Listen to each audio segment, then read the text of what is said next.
بک اقتدار کی مجبوریاں، اس کا آج ہم باب ہفتم پڑھیں گے جس کا نام ہے سیاسی رہنماؤں کے ساتھ معاملات۔ تو آئیے جلدی سے سٹارٹ کرتے ہیں۔ بے نظیر بھٹو کے پہلے دور حکومت میں مجھے محترمہ کے ساتھ کام کرنے کا موقع ملا۔ یہ ایک خوشگوار تجربہ تھا۔ میرا محترمہ کے ساتھ بھی وزیر اعظم ذوالفقار علی بھٹو کی طرح احترام و عزت کا رشتہ تھا، جنہوں نے تدبر و ذہانت سے ایک تھوڑے سے عرصے میں 1971 کی شکست کے بعد پاکستان کی عزت کو بحال کیا اور OIC جیسی تنظیم کو نئی جہت دی۔ شاہ فیصل کے ساتھ مل کر مسلمانوں کی مرکزی قیادت کے قیام کا تصور پیش کیا۔ یہی وہ صفات تھی جو امریکہ کو پسند نہ تھی اور ان دونوں شخصیات کو یکے بعد دیگرے منظر سے ہٹا دیا گیا۔ میں نے جنرل ضیاء کو سپریم کورٹ کے فیصلے پر عمل کرنے سے منع کیا تھا، لیکن ان کی ترجیحات کچھ اور تھیں۔ انہوں نے بھٹو کو پھانسی دے دی۔ ان کے انتقال کے بعد ہم نے جب 1988 کے الیکشن کا فیصلہ کیا تو ہم پر لعن طعن ہوتی رہی کہ ملک جہادیوں سے بھرا ہوا ہے، بڑا فساد پیدا ہوگا، لیکن الحمدللہ انتخابات منعقد ہوئے۔ ان میں پیپلز پارٹی نے اکثریت حاصل کی اور محترمہ بے نظیر بھٹو وزیر اعظم منتخب ہوئی۔ یہ میرا مینڈیٹ نہیں تھا، لیکن پھر بھی بے نظیر بھٹو کو گھر پر دعوت دی اور مستقبل کی وزیر اعظم کی حیثیت سے ان کو اہم ملکی معاملات سے متعلق ضروری باتیں بتائی اور صرف 3 باتوں کی درخواست کی۔ فوج سے کوئی شکایت ہو تو مجھے بتائیے گا، میں دیکھ لوں گا، یہ میری ذمہ داری ہے۔ جنرل ضیاء کے لیے آپ کا دل سخت ہے، ان کے اہل خانہ کے لیے نرمی کی گنجائش رکھیے گا۔ جب صدر بنانے کا وقت آئے تو غلام اسحاق خان کا نام بھی سامنے رکھیے گا۔ وہ 1975 سے لے کر اب تک ایٹمی پروگرام سے منسلک رہے ہیں۔ محترمہ نے ان تینوں باتوں کا احترام کیا۔ محترمہ کو اقتدار سنبھالے ابھی چند ہفتے ہوئے تھے کہ انہوں نے اپنے ملٹری سیکرٹری میجر جنرل امتیاز کو میرے پاس یہ پیغام دے کر بھیجا کہ موجودہ سینئر آفیسرز میں جنرل ضیاء کے قریبی اور بااعتماد آفیسرز کون ہیں، تاکہ انہیں مناسب جگہوں پر ایڈجسٹ کر لیا جائے۔ میں حیران رہ گیا کہ جنرل امتیاز یہ پیغام لے کر آئے ہیں۔ میں نے کہا، جنرل صاحب، آپ کو تو معلوم ہے کہ فوج میں سیاسی جماعتوں والا طریقہ نہیں ہوتا کہ برسر اقتدار جماعت اپنی پسند کے لوگوں کو لاتی ہے اور پچھلی جماعت کے لوگوں کو ادھر ادھر لگا دیا جاتا ہے۔ فوج میں ایسا نہیں ہوتا۔ ہمارا ہر آفیسر، خواہ سینئر ہو یا جونیئر ہو، وہ اپنی اہلیت اور عہدے کی مناسبت سے متعین کیا جاتا ہے۔ اس کی وفاداری کسی شخص کے ساتھ نہیں ہوتی، بلکہ اس کی پہچان اپنے کام سے ہوتی ہے۔ آپ دیکھ سکتے ہیں کہ اس وقت میرے ساتھ وہی آفیسرز ہیں جو جنرل ضیاء کے ساتھ تھے۔ میں نے کسی ایک کو بھی تبدیل نہیں کیا ہے، اور یہی سبب ہے کہ ہمارا پیشہ ور و پروفیشنلزم کی ایک مضبوط ٹیم ہر وقت موجود ہوتی ہے جو ہر ذمہ داری سنبھالنے کی اہل ہوتی ہے۔ مثلاً یہی ٹیم تھی جس میں آرمی ماڈرنائزیشن پروگرام ترتیب دیا، اسے عملی جامہ پہنایا اور ضرب مومن جیسی مشقیں منعقد کر کے 1971 کی ندامت کا داغ دھویا اور دشمن کے دلوں پر ہیبت طاری کی۔ اگر محترمہ کو نام چاہیے تو میں ایک نام دے سکتا ہوں جو جنرل ضیاء کے بہت ہی قریبی اور بااعتماد سمجھے جاتے تھے، وہ جنرل اسلم بیگ ہے۔ میرا یہ جواب سننے کے بعد شاید محترمہ نے مجھے تبدیل کرنے کا سوچا، جیسا کہ مجھے معلوم ہوا کہ ہمارے ایک کور کمانڈر اس کوشش میں تھے کہ وہ میری جگہ لے لے اور مجھے joint chief of staff committee کا چیئرمین بنا دیا جائے۔ ادھر محترمہ کے معتدین اشخاص میں بھی کچھ ایسے لوگ موجود تھے جو مجھ سے بلا وجہ کی مخاصمت رکھتے تھے، وہ بھی اس سازش میں شریک ہو گئے۔ جب مجھے معلوم ہوا کہ ایسی کوئی کھچڑی پک رہی ہے تو میں نے فارمیشن کمانڈر کانفرنس میں اس سازش کا ذکر کیا اور سختی سے کہا کہ فوج کی طرف سے جو کوئی بھی اس سازش میں شریک ہے وہ اپنی حرکتوں سے باز آ جائے، ورنہ ان کے خلاف انضباطی کارروائی کی جاتی ہے۔ اس کانفرنس میں وہ صاحب بھی شریک تھے جو چیف بننے کا خواب دیکھ رہے تھے۔ ظاہر ہے انہوں نے محترمہ کو بتایا۔ محترمہ تک یہ خبر پہنچی تو انہوں نے میرے نام ایک خط میں اعتراف کیا کہ وہ مجھے chairman joint chief of staff committee بنا کر کسی اور کو چیف آف آرمی سٹاف بنانا چاہتی تھی، لیکن ساتھیوں سے مشورے کے بعد انہوں نے یہ ارادہ ترک کر دیا۔ یہ ان کی بڑھائی تھی۔ جب 1988 کے الیکشن کا ہنگامہ زوروں پر تھا تو مجھے خبر ملی کہ عدالت جنیجو حکومت کو بحال کرنے جا رہی ہے اور ہمارا الیکشن کرانے کا وعدہ پورا نہ ہوگا، تو میں نے عدالت تک اپنی تشویش پہنچانے کی کوشش کی، لیکن ایسا کچھ نہ ہوا۔ الیکشن مکمل ہوئے اور پاکستان پیپلز پارٹی اکثریت جماعت بن کے ابھری۔ اس واقعے کے 4 سال بعد میرے خلاف مقدمہ دائر ہوا کہ میں توہین عدالت کا مرتکب ہوا ہوں۔ خصوصاً میڈیا نے اس معاملے کو بہت اچھالا، لیکن عدالت نے میرے حق میں فیصلہ دیا۔ ایک دلچسپ واقعہ بیان کرنا چاہوں گا۔ 1988 میں پاکستان پیپلز پارٹی کی حکومت قائم ہوئی تو اس کے چند ماہ بعد مجھے پیغام ملا کہ MQM کے قائد میرے گھر پر مجھ سے ملاقات کرنا چاہتے ہیں۔ شام کو وہ میرے گھر آئے اور رسمی بات چیت کے بعد ہم ڈائننگ ٹیبل پر بیٹھ گئے۔ اسما میری بیگم بھی کھانے میں شامل ہو گئی۔ کھانا کھاتے ہوئے الطاف حسین صاحب بولے، بیگم صاحبہ کون سی ڈشیں آپ نے بنائی ہیں؟ میں تو جہاں جاتا ہوں بیگمات اپنے ہاتھ سے طرح طرح کی ڈشیں تیار کرتی ہیں۔ تڑاک سے جواب آیا، میں تو جنرل صاحب کے لیے کوئی ڈش نہیں بناتی۔ تو آپ کو یہ کیسے گمان ہوا کہ آپ کے لیے میں بناؤں گی؟ لقمہ منہ میں ڈالتے ہوئے ان کا ہاتھ رک گیا، پانی پیا اور جانے کی اجازت چاہی۔ اس کے بعد پھر کبھی ان سے ملاقات نہ ہوئی۔ ہمارے ایٹمی پروگرام سے متعلق محترمہ نے بڑی سنجیدہ پالیسی وضع کی۔ یہ ٹھہراؤ اور احتیاط کی پالیسی تھی جو منیمم کریڈیبل ڈیٹرنس کے نظریے پر بنائی گئی تھی۔ اس پالیسی کے بنیادی مقاصد یہ تھے: ہماری ایٹمی مزاحمتی صلاحیت کا ہدف صرف بھارت اور کسی دوسرے ملک کے خلاف ہماری ایٹمی صلاحیت کا استعمال ہمارا مقصد نہیں ہے۔ ایٹمی ہتھیاروں کا ذخیرہ کرنا ایک بے فائدہ مشق ہے۔ ہماری محدود صلاحیت کافی ہے۔ پہلے حملہ کرنے کا نظریہ ہماری ایٹمی پالیسی کا اہم عنصر ہے، کیونکہ دشمن کی جانب سے کیے جانے والے حملے کو روکنا مقصود ہے، اور پھر بھی اگر دشمن باز نہ آئے تو جوابی کارروائی لازم ہو جاتی ہے۔ ایٹمی صلاحیت روایتی جنگی ہتھیاروں کا نعم البدل نہیں ہوتی۔ دونوں کی اپنی اپنی افادیت ہے۔ ایک جنگ لڑنے کے لیے اور دوسرا جنگ سے بچنے کے لیے۔ ایٹمی ہتھیار جنگ کے لیے نہیں ہوتے۔ ایٹمی ڈیٹرنس قائم رکھنے کے لیے بہترین ایکوولائزر ہیں۔ چھوٹے اور بڑے ہتھیار جمع کرنا کبھی ہماری پالیسی نہیں رہی ہے، بلکہ ایٹمی صلاحیت کو عوام کی بھلائی کی خاطر پرامن مقاصد کے لیے استعمال کرنا ہماری پالیسی کا درجۂ امتیاز ہے۔ F-16 طیاروں سے ایٹمی ہتھیار استعمال کرنے کا کامیاب تجربہ ہو چکا ہے اور کریڈیبل نیوکلیئر ڈیٹرنس قائم ہو چکا ہے۔ میں اکثر سیاچن جایا کرتا تھا، اور خصوصاً سردیوں کے موسم میں، جب سے اونچی پوسٹ میں جو 22,000 فٹ کی بلندی پر ہے وہاں پہنچ کے میں ہیلی کاپٹر واپس بھیج دیتا تھا اور دیر تک جوانوں کے ساتھ رہتا۔ ہر طرف پھیلی ہوئی وادیوں اور پہاڑوں کی چوٹیوں پر سفیدی کا منظر دل و دماغ پر کچھ عجیب ہی اثر کرتا، اور ایسا محسوس ہوتا کہ جیسے میں اللہ کے زیادہ قریب ہوں۔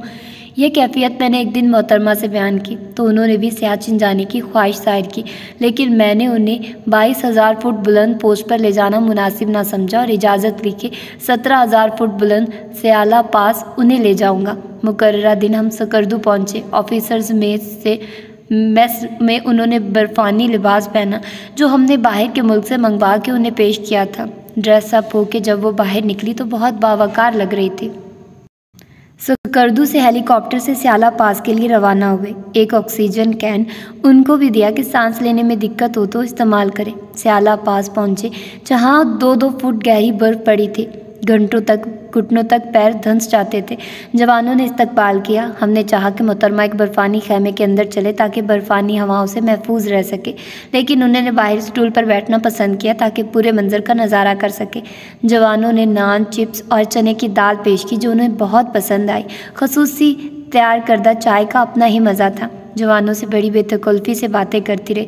20 منٹ قیام کے بعد واپس سکردو روانہ ہوئے۔ یہ پہلی وزیر اعظم ہے جو اتنی بلندی تک گئی اور آکسیجن کین بھی استعمال نہیں کیا۔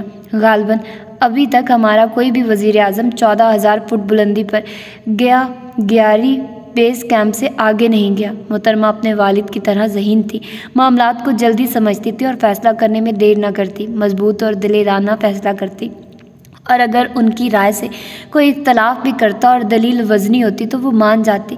ضرب مومن مشقوں کے درمیان ہم نے انہیں آرمی کمانڈ ہیڈ کوارٹر اور دوسری فارمیشنوں کا دورہ کرایا۔ وہ اس دورے سے بہت خوش ہوئی اور ان کی باتوں سے اندازہ ہوا کہ فوج کی تیاری اور تجدیدی عمل سے بہت مطمئن تھی، اور خواہش ظاہر کی کہ کچھ دنوں بعد ایک تفصیلی میٹنگ کرنا چاہتی ہیں تاکہ جنگی منصوبے کو نئی کوئی شکل دی جا سکے اور اہداف کو نئی صلاحیتوں کے مطابق درست کر لیا جائے، لیکن مصروفیات کے سبب یہ میٹنگ نہ ہو سکی۔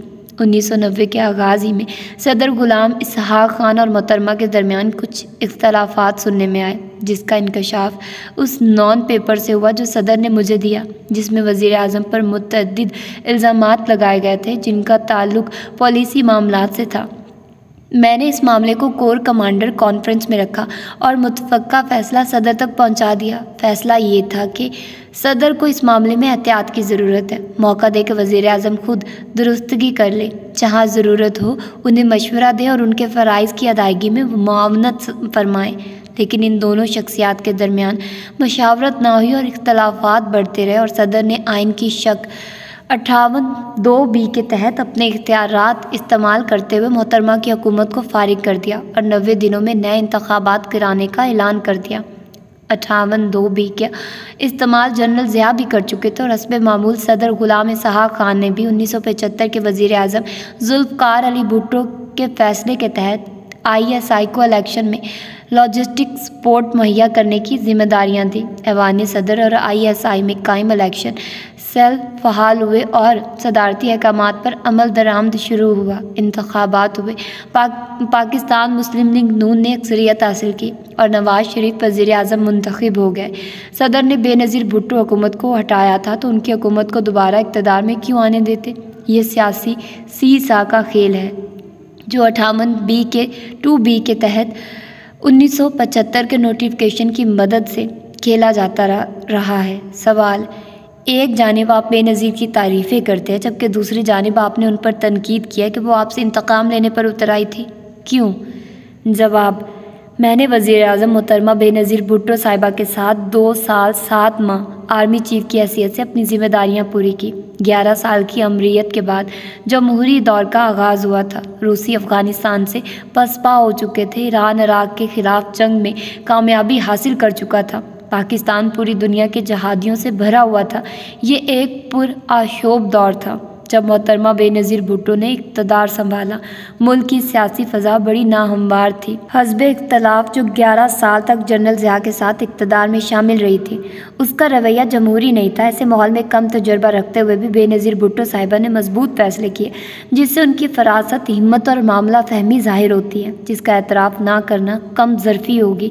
ان کے چند فیصلوں کا ذکر پہلے آ چکا ہے، ان کے مزید اہم فیصلے درج ذیل ہیں۔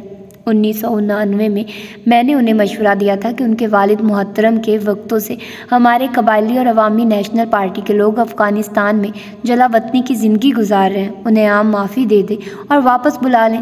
انہوں نے ان سب کو بلا لیا۔ کیا آج ہمارے وزیر اعظم میں یہ حوصلہ ہے کہ وہ ہمارے ہزاروں ناراض قبائلیوں کو جو افغانستان میں جلا وطن ہے انہیں واپس بلانے کا فیصلہ کر سکے؟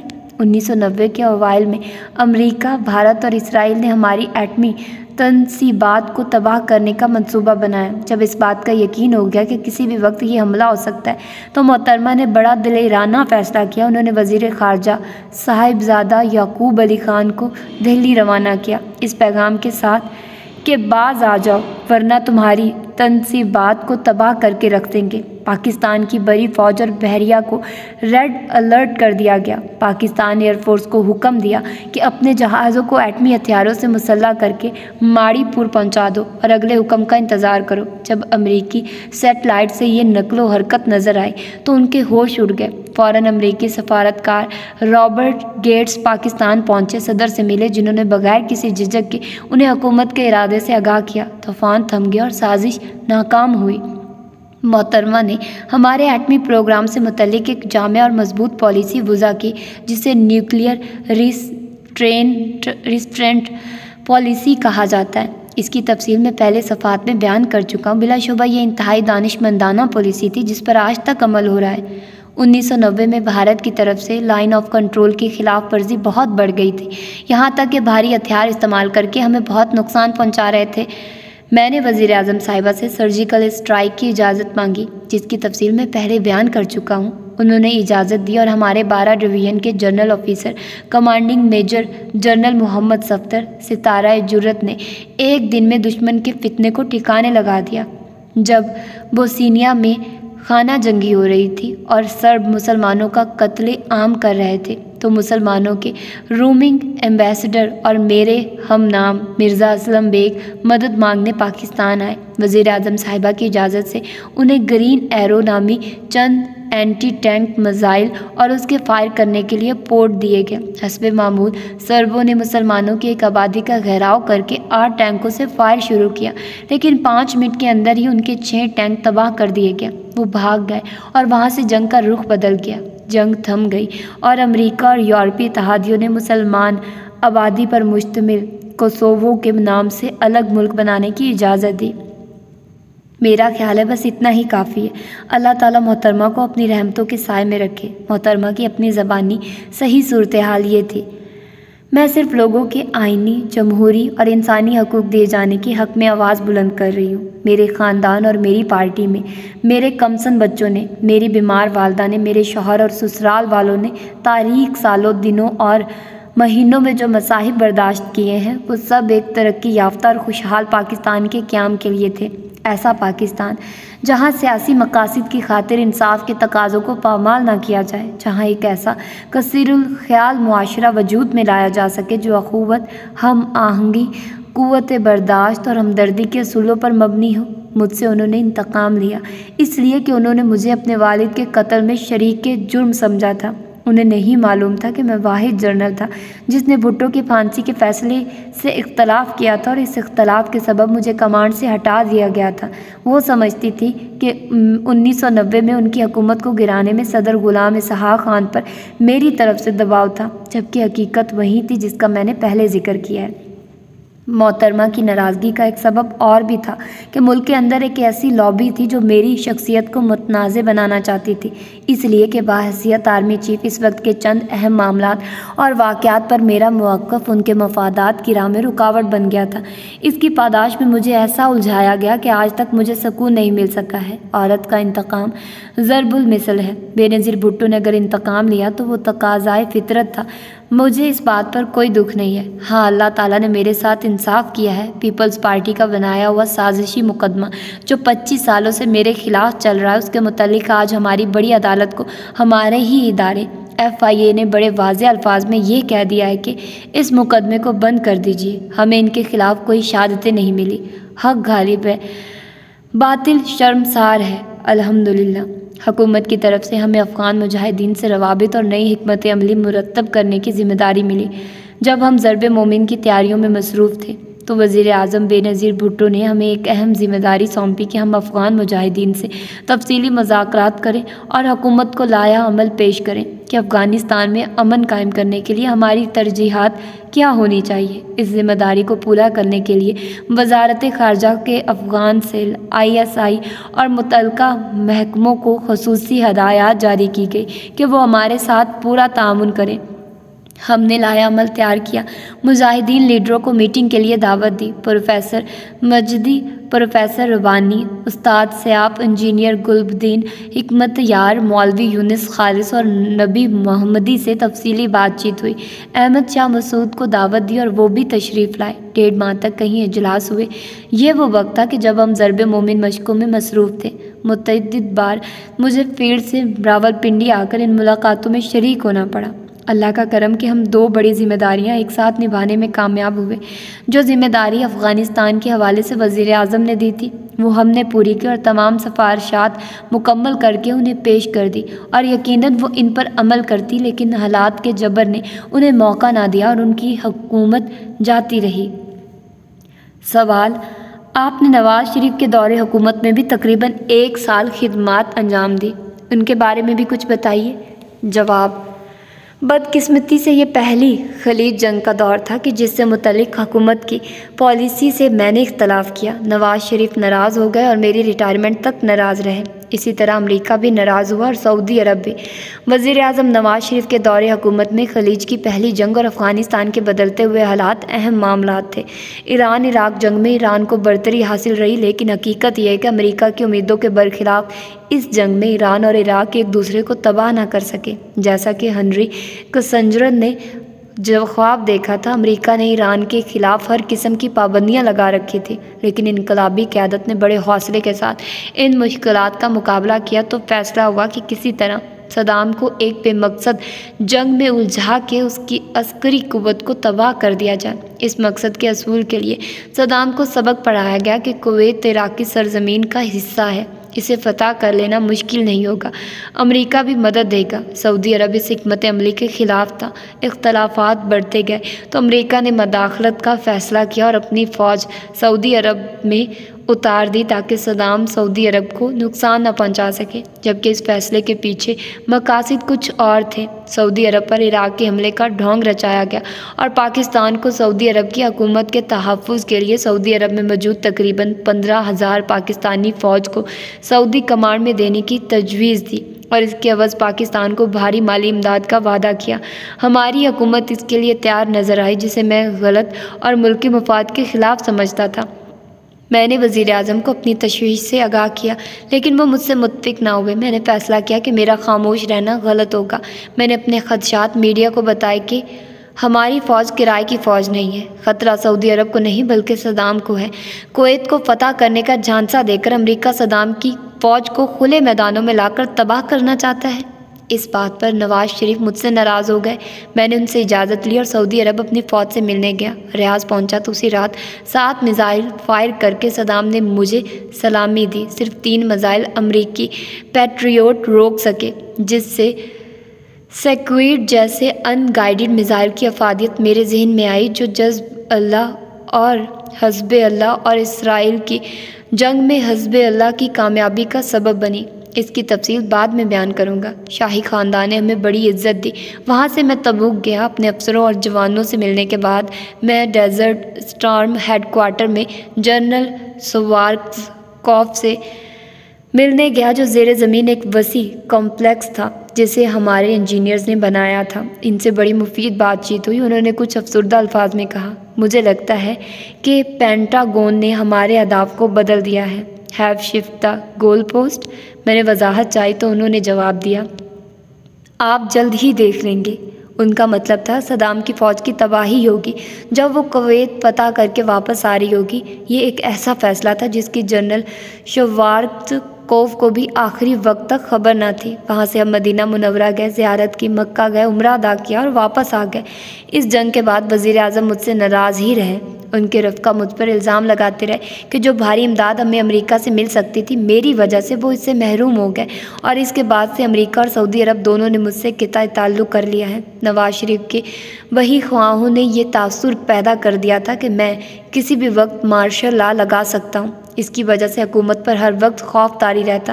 اس صورتحال کو دیکھتے ہوئے میں نے ان کے سامنے 1973 میں تیار کی جانے والی جنرل شریف کی رپورٹ کے سفارشات پیش کی کہ تینوں افواج کو ایک کمانڈ کے نیچے کر دیا جائے تو سول ملٹری تعلقات بہتر ہوں گے اور بڑی فوج کا سربراہ شب خون نہ مار سکے گا۔ انہوں نے اس تجویز پر غور نہ کیا۔ وہ یہ سمجھے کہ شاید میں خود چیف آف ڈیفنس اسٹاف بننا چاہتا ہوں۔ ذوالفقار علی بھٹو نے یہ عہدہ نہ بنا کے اپنے اوپر ظلم کیا، اسی طرح نواز شریف نے بھی یہ عہدہ نہ بنا کے خود پر ظلم کیا اور آج تک اس ظلم کا شکار ہیں۔ انہی حالات میں میری ریٹائرمنٹ کا وقت آ گیا اور 16 اگست 1991 کو میں ریٹائر ہو گیا۔ سوال: جنرل صاحب، آپ ریٹائر تو ہو گئے لیکن ملک کی کچھ مقتدر قوتوں کو ناراض بھی کر گئے۔ شاید یہی وجہ تھی کہ آپ پر سنگین الزامات لگے، مقدمات چلے اور یہ سلسلہ ابھی تک جاری ہے۔ کیا یہ درست ہے؟ جواب: کیا کروں، میری مجبوری ہے کہ جب دیکھتا ہوں کہ کوئی ایسا کام ہونے جا رہا ہے جس سے ملک یا میرے ادارے کی ساکھ کو نقصان پہنچ سکتا ہے تو خاموش نہیں رہ سکتا۔ بولتا ہوں، احتجاج کرتا ہوں، اس بات کی پرواہ کیے بغیر کہ اس سے میری ذات کو کتنا نقصان اٹھانا پڑ سکتا ہے۔ اس میں شک نہیں ہے کہ امریکہ مجھ سے ناراض، سعودی عرب ناراض، نواز شریف ناراض، بے نظیر بھٹو ناراض۔ امریکہ کی ناراضگی اس لیے ہے کہ میں نے ان کے سامنے سرنگو ہونے سے انکار کر دیا۔ سعودی عرب اور نواز شریف اس لیے ناراض ہیں کہ خلیج کی جنگ میں میں نے پاکستانی فوج بھیجنے سے انکار کر دیا تھا۔ بے نظیر بھٹو اس لیے ناراض کیونکہ انہیں باور کرایا گیا تھا کہ 1990 میں میری ایما پر ان کی حکومت گرائی گئی تھی۔ ایئر مارشل اصغر خان کیوں ناراض؟ شاید اس لیے کہ جنرل ایوب خان نے انہیں پاکستان ایئر فورس کی کمانڈ سے ہٹا دیا تھا، ان کا انتقام مجھ سے لیا۔ جنرل اسد درانی اس لیے ناراض کہ جنرل عبدالوحید نے انہیں قبل اس وقت ریٹائر کر دیا تھا اور انہوں نے جنرل وحید کا انتقام مجھ سے لیا۔ چھیڑ خوبہ سے چلی جائے اسد، گر نہیں وصل تو حسرت ہی سہی۔ اسی نوعیت کا ایک واقعہ بیان کرنا چاہوں گا جو 1999 میں پیش آیا، جب محترمہ بے نظیر بھٹو نے major general Naseerullah Babar کو میرے پاس بھیجا، جو مڈ نائٹ جیکال کے نام سے ایک انکوائری لے کر آئے تھے۔ اس میں ISI کے 2 آفیسرز بریگیڈیئر امتیاز اور میجر عامر پر الزام لگا تھا کہ دونوں افسروں نے محترمہ کے خلاف تحریک عدم اعتماد چلانے میں حزب اختلاف کی جماعتوں کا ساتھ دیا ہے۔ ان کا فیلڈ جنرل کورٹ مارشل ہونا چاہیے۔ میں نے رپورٹ پڑھی جس میں field general court marshal K لیے شہادتیں ناکافی تھی، اس لیے اپنے سمری اختیارات کے تحت ان کے ٹرائل کا فیصلہ لیا اور دونوں افسروں کو قبل اس وقت سروس سے ریٹائر کر دیا، جس پر محترمہ ناراض ہوئی اور 1993 میں جب دوبارہ وزیر اعظم بنی تو دونوں افسروں کو قید کر لیا۔ بریگیڈیئر امتیاز کو ہتھکڑی پہنائی اور ٹیلی ویژن پر دکھایا۔ انتقام کی آگ ٹھنڈی ہوئی لیکن سزا نہ دے سکی کیونکہ انہیں پہلے ہی سزا دی جا چکی تھی۔ سوال: 1/4 صدی سے زیادہ عرصہ ہو رہا ہے کہ آپ کے خلاف سپریم کورٹ میں مقدمہ چل رہا ہے اور اب تک کوئی حتمی فیصلہ نہیں آیا ہے، مسئلہ کیا ہے؟ آخر ایسا کیوں ہے؟ جواب: فیصلہ تو آ گیا لیکن باضابطہ اعلان نہیں ہوا ہے۔ مجھ پر الزام ہے کہ میں نے ISI کے ساتھ مل کر 1990 کے قومی انتخابات میں بے نظیر بھٹو کی پارٹی کے خلاف کام کیا، ان کا مینڈیٹ چرایا، جس سے فوج کی بھی ہتک ہوئی۔ ایسا ضرور ہے کہ انتخابات میں دھاندلی ہوئی، کیوں ہوئی، کیسے ہوئی اور اس کارروائی میں میرا کیا عمل دخل تھا، یہ جاننا ضروری ہے۔ 1975 میں صدر ذوالفقار علی بھٹو نے خصوصی نوٹیفیکیشن جاری کیا جس کے تحت ISI کو قومی انتخابات میں لاجسٹک سپورٹ فراہم کرنے کی ذمہ داری دی گئی۔ 1 سال بعد 1976 میں جب قبل اس وقت انتخابات کا فیصلہ ہوا تو ISI نے بھرپور کارروائی کی۔ احتجاج شروع ہوا کہ دھاندلی ہوئی ہے۔ PNA کی تحریک چلی جو جنرل ضیاء الحق کی فوجی مداخلت کا سبب بنی۔ بھٹو کو پھانسی ہوئی اور اس کے بعد جو بھی صدر آیا اس کے ہاتھ میں 58(2)B کا ہتھیار بھی تھا۔ اس طرح N75 اور 58(2)B جیسے 2 مہلک ہتھیاروں کا 1977 سے لے کر 2013 تک بے دریغ استعمال کیا گیا اور اپنی مرضی کی حکومتیں بنائی گئی، یہاں تک کہ 1988 کے انتخابات میں اگر صدر غلام اسحاق خان نہ چاہتے تو بی بی کی حکومت کبھی نہ بنتی اور جو حکومت بھی اس طرح گرائی گئی اس کے دوبارہ انتخابات جیتنے کا امکان ہی نہ تھا، جیسا کہ 1990 کے انتخابات میں ہوا کہ بی بی کی دوبارہ حکومت ممکن نہ تھا۔ سوال: آپ پر 1990 کے انتخابات پر اثر انداز ہونے کا الزام کیوں لگا؟ جواب: یہ ایک سازش تھی جو 1994 میں میرے خلاف شروع ہوئی۔ بی بی کے مشیر خاص major general Naseerullah Babar اپنے ایک پسندیدہ کور کمانڈر کو میری جگہ آرمی چیف بنانا چاہتے تھے۔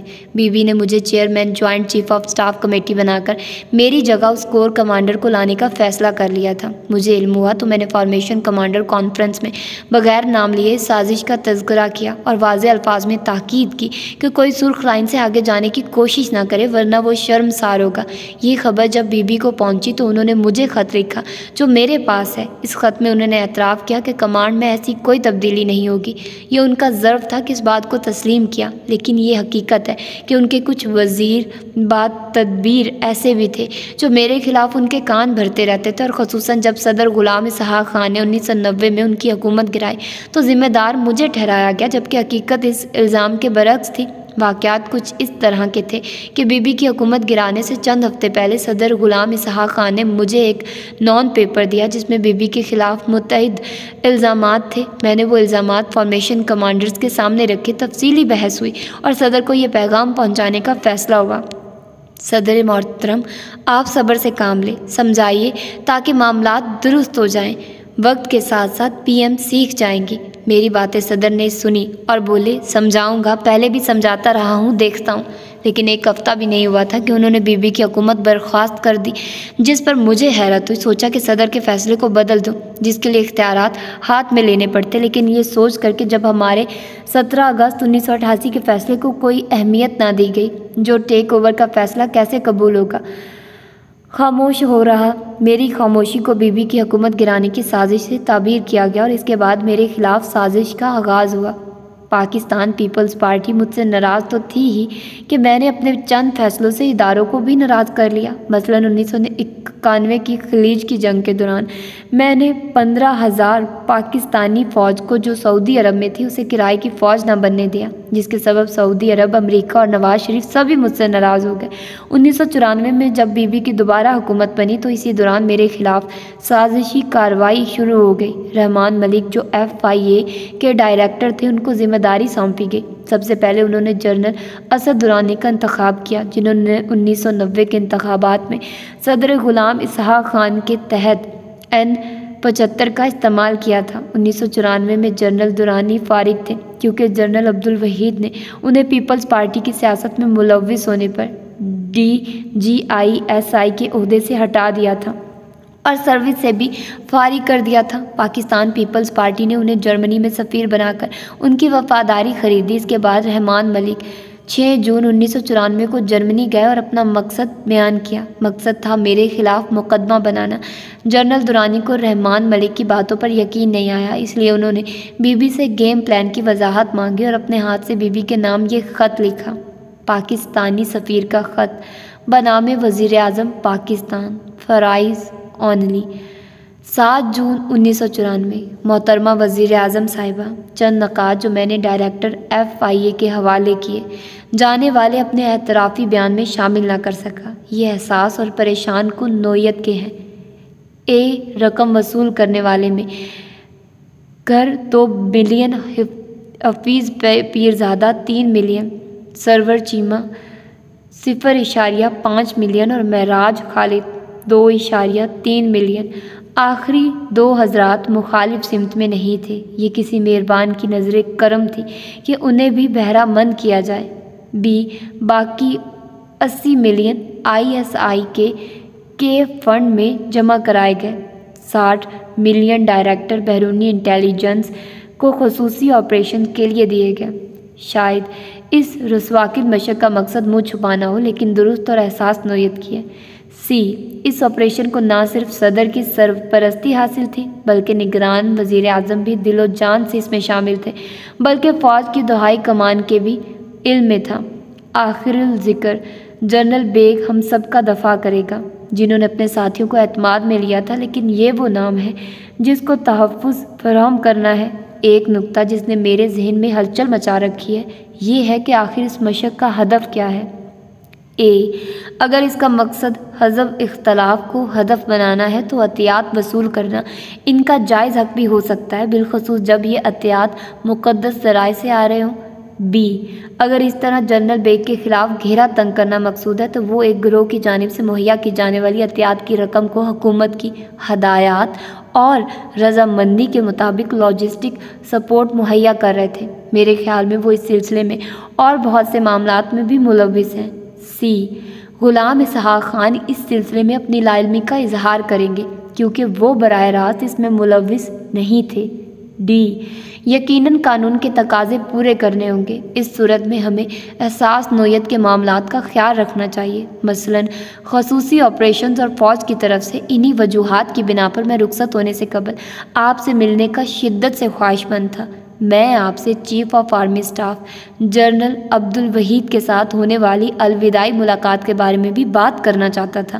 اس دوران آپ بھی کئی مرتبہ مل چکی ہوں گی اور یہ حکمت عملی بنا چکی ہوں گی کہ کیا ملک کے بہتر مفاد میں ہے۔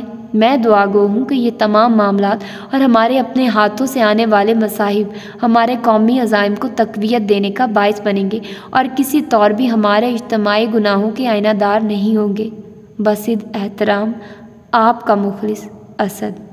اس کے چند ہفتے بعد رحمان ملک دوبارہ جرمنی گئے اور ساتھ ہی سیاستدانوں کی ایک لمبی فہرست بھی لے گئے جن پر الزام تھا کہ انہوں نے 1990 کے انتخابات میں ISI سے بھاری رقم لی تھی، جس سے انتخابات کے نتائج تبدیل ہوئے۔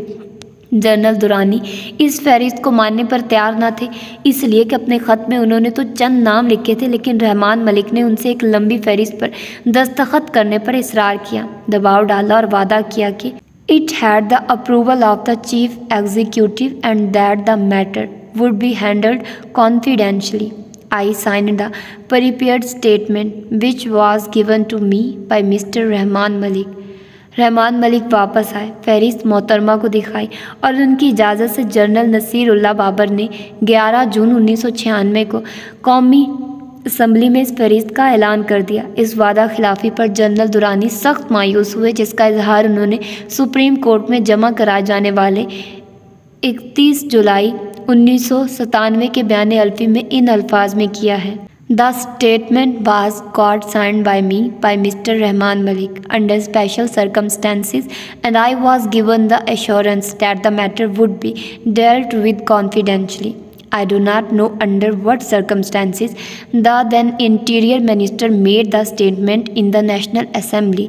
I was unaware about his intentions that are known to him. The affidavit was got signed from me on the understanding that it would only be used for specific purpose.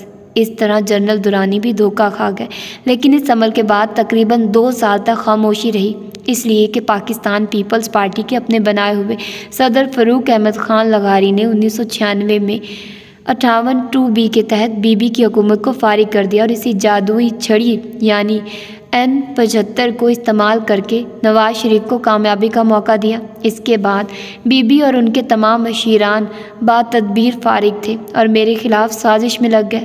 جب سازش تیار ہو گئی تو اکتوبر کے سپریم کورٹ میں داخل کرائے جانے والے جنرل اسد درانی کے ایک بیان حلفی کے مطابق general Naseerullah Babar army chief general Abdul Waheed کے پاس لے گئے کہ وہ میرا ٹرائل کریں، لیکن جنرل وحید نے انکار کر دیا۔ شاید وہ بھی یہی چاہتے تھے کہ سول عدالت میں میری خاطر مدارت کی جائے۔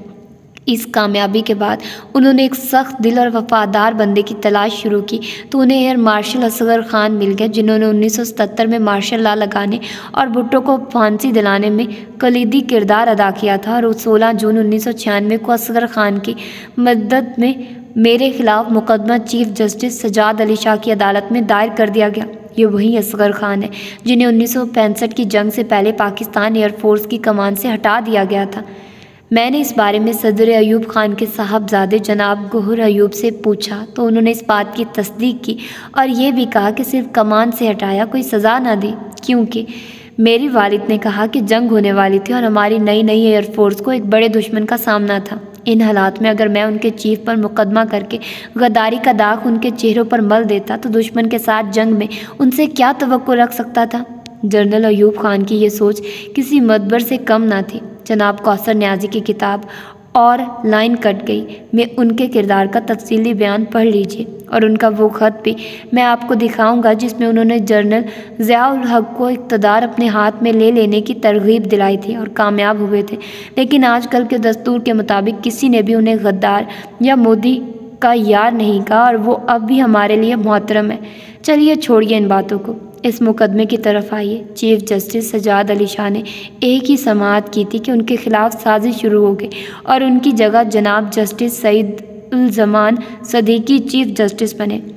1997 میں ان کی عدالت میں مقدمے کی سماعت شروع ہوئی۔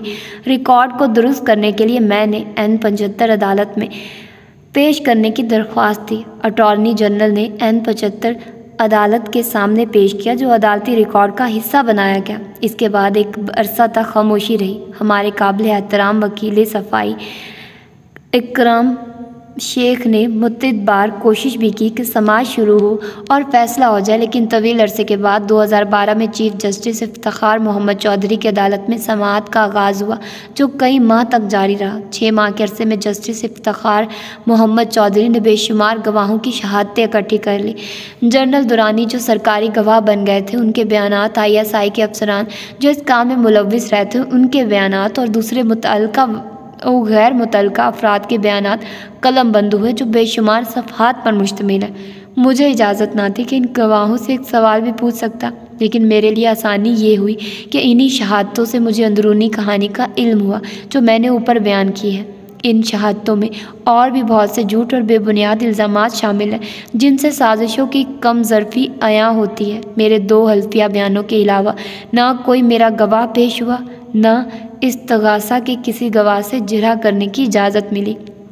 سب سے حیرت انگیز بات یہ ہے کہ جب مارچ 2012 میں چیف جسٹس افتخار محمد چودھری نے سماعت شروع کی تو عدالتی ریکارڈ میں مقدمے سے متعلق کاغذات سے 1975 کا صدارتی نوٹیفکیشن غائب تھا اور ہمارے اصرار کے باوجود پیش نہیں کیا گیا، جس کے سبب ISI کی تمام کارروائی غیر آئینی قرار دی گئی اور جرم ثابت ہو گیا۔ مجھے شریک جرم کر لیا گیا کیونکہ وعدہ معاف گواہ جنرل اسد درانی نے عدالت کے سامنے بیان دیا کہ یہ انتخابی لاجسٹک سپورٹ کی تمام کارروائی chief of army staff general Aslam Baig کے احکامات کے مطابق عمل میں آئی تھی، لیکن اس الزام کا کوئی بھی ثبوت پیش نہ کر سکے کیونکہ وہ میرے ماتحت نہ تھے اور میں انہیں حکم دینے کا مجاز بھی نہ تھا۔ مختصر یہ کہ عدالت نے میرے اور دوسرے متعلقہ افسروں کے خلاف 170 صفحات پر مشتمل حکم نامہ جاری کر دیا کہ ہمارے خلاف آئین سے غداری کا مقدمہ شروع کیا جائے۔ FIA کو حکم دیا گیا کہ مکمل تفتیش کر کے حقائق پیش کیے جائیں تاکہ فیصلہ ہو سکے۔ آرمی چیف سے کہا گیا کہ ان سب کا کورٹ مارشل کریں۔ عدالت نے میری نظر ثانی کی درخواست بھی نامنظور کر دی۔ ڈائریکٹر FIA نے 16 مئی 2018 کو عدالت کے روبرو بیان دیا کہ ہاتھ سے لکھی ہوئی اس تحریر کی کوئی قانونی حیثیت نہیں ہے، اس لین دین کا کوئی گواہ، کوئی تحریر شدہ یا زبانی ثبوت نہیں ہے، لہٰذا یہ محض جھوٹ ہے۔ GHQ نے بھی ایک کمیٹی بنائی جس کے ارکان مجھ سے پوچھ گچھ کے لیے میرے پاس آئے۔ میں نے انہیں بتایا ISI کے 1975 کے صدارتی نوٹیفکیشن کے تحت کارروائی سے میرا کبھی کوئی تعلق نہیں رہا ہے۔ صدارتی نوٹیفکیشن کے تحت کی جانے والی یہ ساری کارروائی آئینی تھی۔ میں نے آرمی چیف ہوتے ہوئے ایسا کوئی حکم جاری نہیں کیا۔ ویسے بھی ISI آرمی چیف کے ماتحت نہیں ہوتی کہ میں اس کے سربراہ کو کوئی حکم جاری کرتا۔ میں نے ایسا کوئی قدم نہیں اٹھایا جو فوج کے آئینی کردار سے متصادم ہو۔ ایسے کسی حکم سے مجھے کوئی ذاتی فائدہ حاصل نہ ہوا۔ میں سوچتا ہوں کہ آخر میرا قصور کیا تھا کہ جس کے تحت اتنے طویل عرصے تک میرا احتساب کیا گیا ہے۔ شاید قصور یہ تھا کہ میں نے 1988 میں جنرل ضیاء کے حادثے کے بعد اقتدار اپنے ہاتھوں میں نہیں لیا۔ سازشی عناصر یہ امید رکھتے تھے کہ میں بھی جنرل مشرف کی طرح اقتدار اپنے ہاتھ میں لے کر ملک کی سلامتی اور اقتدار کو دوسروں کے ہاتھوں بیچتا رہوں گا اور غدار حکومت وطن ہاتھ باندھے میرے ہمنوا بن جائیں گے۔ اگر یہی قصور ہے تو خالق کائنات نے مجھے ایک بڑی لعنت سے بچا لیا اور ان تمام عناصر کو شکست دی ہے جو میرے خلاف سازشیں کرتے رہے ہیں، اور ہر وہ فیصلہ جسے میں نے ملک اور قوم کے مفاد کے منافی سمجھا اس سے اختلاف کیا، آواز اٹھائی، خواہ وہ ہمارے حکمرانوں کو اور ان کے آقاؤں کو کتنا ہی ناگوار گزرا ہو، اور جن کا مفاد پرست ٹولہ میرے خلاف سازشوں میں لگ گیا۔ چرچل کا قول ہے کہ اگر انسان کے اندر اخلاقی جرأت نہ ہو تو اس کی تمام خوبیاں بے معنی ہوتی ہیں۔ اللہ نے مجھے اخلاقی جرأت عطا کی کہ ہر اس مقام پر جہاں قومی مفادات مانی ہوتی ہیں، اللہ نے مجھے اخلاقی جرأت عطا کی کہ ہر اس مقام پر جہاں قومی مفادات کے خلاف کوئی سازش نظر آئی، میں نے اس کے خلاف بلا خوف احتجاج کیا، اقدامات کیے، اور کوئی بھی طاقت مجھے نقصان نہیں پہنچا سکی ہے۔ اللہ نے مجھے وہ مقام آگاہی عطا کیا جو کم ہی لوگوں کو نصیب ہوتا ہے۔ بے شک تمام تعریفیں اللہ کے لیے ہی ہیں۔ یہ تھا اس کا باب ہفتم۔ تو آئیے اب سٹارٹ کرتے ہیں باب ہشتم، جس کا نام ہے ریٹائرمنٹ۔ میسر آتی ہے فرصت فقط غلاموں کو، نہیں ہے بندہ حر کے لیے جہاں میں فراغ۔ میں نے اپنی ریٹائرمنٹ سے 4 ماہ پہلے صدر اور وزیر اعظم دونوں کو 5 سینئر کور کمانڈروں کے نام دے دیے تھے اور اصرار کیا تھا کہ نئے آرمی چیف کا اعلان پہلے ہو جانا چاہیے۔ جنرل آصف نواز کی سہولت کے لیے میں نے انہیں 6 ماہ قبل GHQ میں چیف آف جنرل اسٹاف تعینات کر دیا تھا تاکہ وہ اس مرکزی ہیڈ کوارٹر سے فوج کے معاملات اور کام کے طریقوں سے پوری طرح واقفیت حاصل کر لیں۔ لہٰذا میرے کہنے پر صدر اور وزیر اعظم نے میری ریٹائرمنٹ سے 2 ماہ قبل جنرل آصف نواز کو آرمی چیف نامزد کیا تھا۔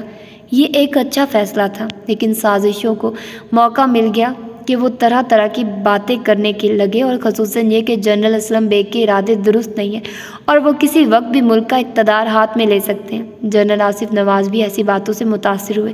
میں نے انہیں بلایا، تسلی دی اور کہا کہ آرمی ہاؤس تیار ہے جہاں موجودہ آرمی چیف جنرل باجوہ قیام پذیر ہے، آپ وہاں چلے جائیے، اپنی گارڈ بھی لے لیں۔ دوسرے دن صبح ہی جنرل آصف نواز اپنی ایک کمپنی گارڈ کے ساتھ آرمی ہاؤس منتقل ہو گئے۔ ریٹائرمنٹ کے بعد راولپنڈی میں مستقل سکونت کے لیے مکان بنایا، جہاں کی آب و ہوا اچھی ہے اور فوجی ماحول ہے۔ ہمارے اکثر ساتھی یہی رہتے ہیں۔ یہاں جتنی بھی فوجی تقاریب ہوتی ہیں، تمام دوستوں اور ساتھیوں سے ملاقات ہوتی ہے۔ ہر سال GHQ کے زیر اہتمام منعقد ہونے والی تقاریب میں 1-2 ہفتہ دفعہ تینوں سروسز کے 4 اسٹار جنرلز سے بھی ملاقات ہوتی ہے۔ اپنی ریٹائرمنٹ سے پہلے ہی میں نے سوچنا شروع کر دیا تھا کہ اس قدر مصروف زندگی گزارنے کے بعد میں زندگی کے شب و روز کس طرح گزاروں گا۔ تو سب سے پہلے میں نے اپنے تحقیقی ادارے فرینڈز کے قیام کے لیے ضروری اقدامات کیے، اپنے ساتھیوں، دوستوں اور پڑھے لکھے لوگوں کا انتخاب کیا، تنظیم سازی کی اور حکومت سے منظوری لی۔ لیکن اس سے پہلے کہ فرینڈز کے متعلق تفصیلات بتاؤں، میں چاہتا ہوں کہ اپنے سٹاف اور قریبی ساتھیوں کا تذکرہ کروں جنہوں نے میرے کام میں مدد دی اور محنت سے ذمہ داری نبھائی۔ ان میں کچھ ایسے بھی ہیں جو گزشتہ 33 سال سے میرے ساتھ ہیں، جو ان کے خلوص نیت اور کام سے لگن کی اعلیٰ مثال ہے۔ میرے پرائیویٹ سیکرٹری بریگیڈیئر اعجاز احمد، ان کا تعلق بلوچ رجمنٹ سے ہے، میجر جنرل کے عہدے پر پہنچ کر ریٹائر ہوئے اور اب راولپنڈی میں میرے گھر کے قریب ہی رہائش پذیر ہیں۔ بہت نفیس اور مخلص انسان ہیں، ہر خوشی و غمی کے موقع پر یاد رکھتے ہیں۔ ہم انہیں اپنے خاندان کا فرد سمجھتے ہیں، اکثر اوقات ملنے تشریف لے آتے ہیں۔ ادب و احترام کا اتنا لحاظ ہے کہ کوئی تحفہ یا کوئی چیز دینا ہو تو خود آ کے دے جاتے ہیں۔ ایسے پرخلوص کم ہی لوگ ہوں گے۔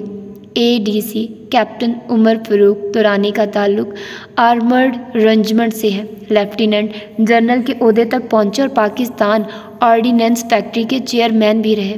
میرے گھر میں ایک تصویر لگی ہے، ترقی کی 11 منزلیں۔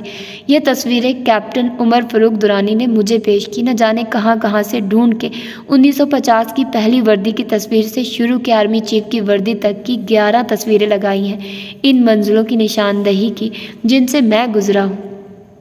پرسنل اسسٹنٹ حوالدار صادق حسین 33 سالوں سے میرے ساتھ ہیں، ان کا تعلق army corps of clerks ACC سے ہے۔ وہ ایک اچھے اردو دان ہیں۔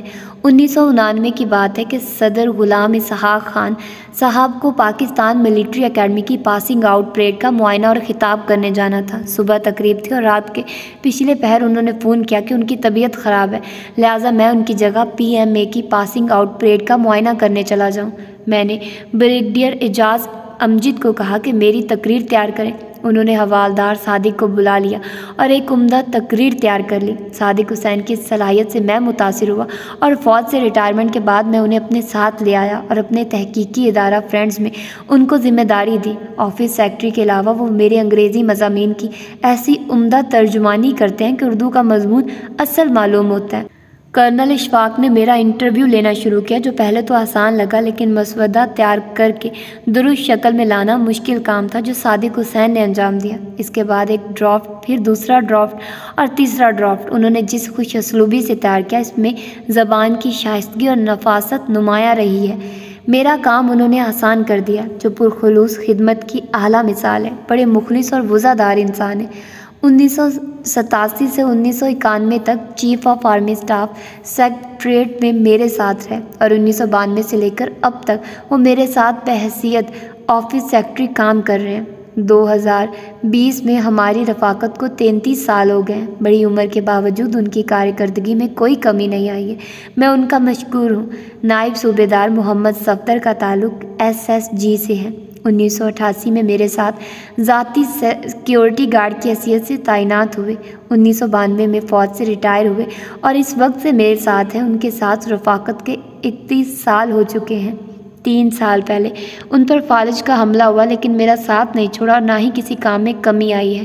خاندان کے فرد کی طرح چھوٹے بڑے سب کا خیال رکھتے ہیں، کوئی بھی کام ہو اپنی ذمہ داری سمجھ کر پورا کرتے ہیں۔ خلوص اور وفاداری کی اعلیٰ مثال ہے۔ صوبیدار محمد عارف میرے ہاؤس ADC تھے اور میرے گھر 19 پشاور روڈ کی سیکیورٹی گارڈ کی کمان بھی کرتے تھے۔ ان کا تعلق آرمی سروس کور سے تھا۔ ریٹائرمنٹ کے بعد آج کل دینا ضلع جہلم کے قریب گاؤں میں رہائش پذیر ہے۔ ڈرائیور عبدالشکور بڑے پرانے اور منجھے ہوئے ڈرائیور تھے جو پاکستان کے پہلے commander in chief general Gracey سے لے کر میرے چیف آف آرمی اسٹاف بننے تک تمام آرمی چیفز کے سرکاری ڈرائیور ہیں۔ ان کے ذمہ جنرل ایوب خان کے زمانے کے ایک مرسیڈیز 500 تھی جس پر میں کبھی نہیں بیٹھا۔ وزیر اعظم محمد خان جنیجو کے حکم کی تعمیل میں نے ایک چھوٹی کرولا گاڑی ہی استعمال کی۔ بابا شکور میرے ساتھ ریٹائر ہو گئے، انہیں میں نے اپنے ساتھ فرینڈز میں لے لیا۔ 2001 میں وفات پائی۔ میری تمام تر کمزوریوں کے باوجود اللہ تعالیٰ نے مجھے بڑی عزت بخشی۔ 1949 میں خالی ہاتھ پاکستان آیا تھا لیکن قوم نے انعام و اکرام سے میری جھولی بھر دی، الحمدللہ۔ حد الوسیع میری کوشش رہی ہے کہ حق کا راستہ اختیار کروں اور بلا خوف ان راستوں پر چلتا رہا ہوں، اور جہاں مشکل پیش آتی ہے وہاں حق نے میری رہنمائی کی اور مجھے ایسے مخلص اور ملنسار دوستوں کی رفاقت بخشی۔ فوج سے ریٹائر ہونے کے بعد میں نے اپنا تحقیقی ادارہ friends foundation for research on international environment, national development and security بنایا، جس کو قائم کرنے کے لیے میں نے ریٹائرمنٹ سے پہلے ہی منصوبہ بندی کر لی تھی۔ اس ادارے کے قیام کے پیچھے یہ سوچ کار فرما تھی کہ ہمارے ملک میں کوئی اس قسم کا غیر سرکاری و غیر سیاسی ادارہ نہیں ہے جہاں بین الاقوامی، علاقائی اور ملکی معاملات پر غیر جانبدار اور آزادانہ ماحول میں بحث کر کے حکومت کو تجاویز پیش کی جا سکیں۔ اس ادارے کے بنیادی مقاصد یہ تھے: قومی و عوامی مسائل پر آزادی کے ساتھ بحث و مباحثہ کر کے آگاہی پیدا کرنا اور تحقیقی مضامین کی شکل میں اپنی سفارشات پیش کرنا، نیشنل سیکیورٹی کونسل کی کمی کو اپنی تحقیقی کارروائیوں سے پورا کرنا تاکہ حکومت اور قومی اداروں کو منصوبہ بندی میں آسانی ہو، اپنی فکری آزادی کو برقرار رکھنے کے لیے دوستوں کی مدد اور اپنے وسائل پر بھروسہ کیا۔ میں خوش قسمت تھا کہ director psychological operation doctor Saeed Matiur Rahman, director general ISPR major general Riazullah اور کموڈور فصاحت حسین سید میرے معاون بنے، جنہوں نے تمام ضروری کارروائی مکمل کر کے ستمبر 1991 کو ادارے کے قیام کا اعلان کیا اور فرینڈز کے پہلے بورڈ آف گورنرز کا اجلاس منعقد ہوا جس میں بورڈ آف گورنرز کے ممبران اور فرینڈز کے عہدیداروں کا انتخاب کیا گیا، جو تمام معتبر شخصیات تھیں۔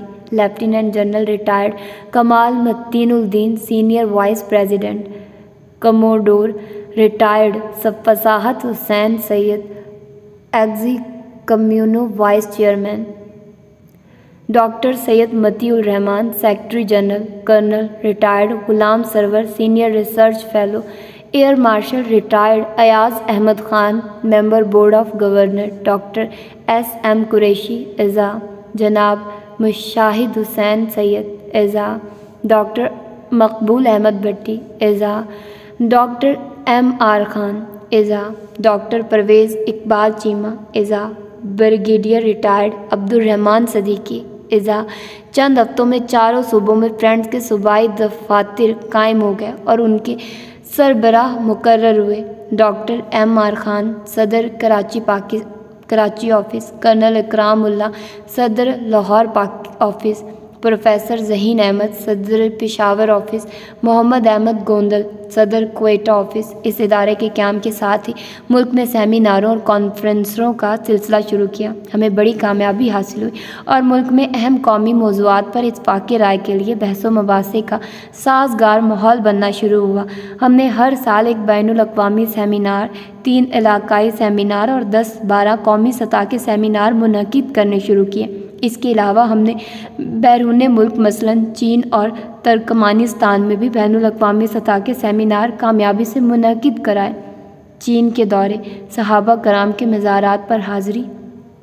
1993 میں فرینڈز اور دوست ملک چین کے ادارے Chinese people's association for peace and disarmament کے درمیان معاہدہ ہوا، جس کے تحت دونوں اداروں کے درمیان مشترکہ سیمینار ہوتے تھے اور دانشوروں کے وفود ہر دوسرے سال دونوں ملکوں کا تحقیقی دورہ کرتے، ثقافتی، سماجی اور معاشرتی محرکات کا جائزہ لے کر رپورٹ تیار کرتے اور مختلف سیمیناروں اور کانفرنسوں میں شرکت کرتے۔ میں نے اس طرح کے 5 دورے کیے، جن میں سے 2 دورے بہت ہی اہم تھے اور اس نوعیت کا دورہ شاید ہی کوئی اور پاکستانی وفد کر سکا ہو۔ پہلا دورہ 1994 میں کیا۔ گلگت سے درہ خنجراب پہنچے جہاں چینی دوستوں نے ہمارا استقبال کیا۔ وہاں سے سڑک کے راستے کا شوگر آئے، وہاں ایسا لگا جیسے پشاور جیسا کوئی شہر ہے۔ کھانا اور بود و باش ہمارے ہی جیسا تھا۔ وہاں سے ہم المچی گئے جہاں 2 دن قیام کے بعد ہوائی جہاز سے شیان پہنچے۔ یہ شہر اپنی ثقافت، تہذیب اور نوادرات کے حوالے سے ساری دنیا میں مشہور ہے۔ شیان سے بینجنگ گئے جہاں سیمینار میں شرکت کی۔ چند دن قیام کے بعد شنگھائی اور وہاں سے کینٹون پہنچے۔ یہاں آ کر معلوم ہوا کہ یہاں چند صحابہ کرام کے مزار بھی ہیں جن میں سید سعد بن ابی وقاص کا مزار بھی ہے۔ بڑی حیرت ہوئی کہ حضرت سعد بن ابی وقاص نے تو ایران فتح کیا تھا، وہ ادھر کیسے آئے؟ پتہ چلا کہ تانگ خاندان کی حکمرانی کے دور میں شہنشاہ تائی زونگ نے ایک خواب دیکھا کہ ایک پگڑی والا شخص شیطان کا پیچھا کر رہا ہے۔ شیطان بھاگتے ہوئے اس کے محل میں داخل ہو جاتا ہے۔ اس نے دوسرے دن اپنے درباریوں سے اس کا تذکرہ کیا اور تعبیر پوچھی۔ کسی نے بتایا کہ سرزمین حجاز میں ایک رسول کی بعثت ہوئی ہے جو برائیوں کو مٹانے اور نیکیوں کے فروغ کا حکم دیتے ہیں۔ روایت ہے کہ اس نے اپنا ایک ایلچی اس درخواست کے ساتھ مدینہ بھیجا کہ نئے دین کی معلومات کے لیے کچھ آدمی چین بھیجے جائیں۔ اس وقت حضرت عثمان خلیفہ تھے۔ انہوں نے حضرت ثابت بن قیس، حضرت سعد بن ابی وقاص اور حضرت اویس کرنی کو سمندری راستوں سے چین بھیجا۔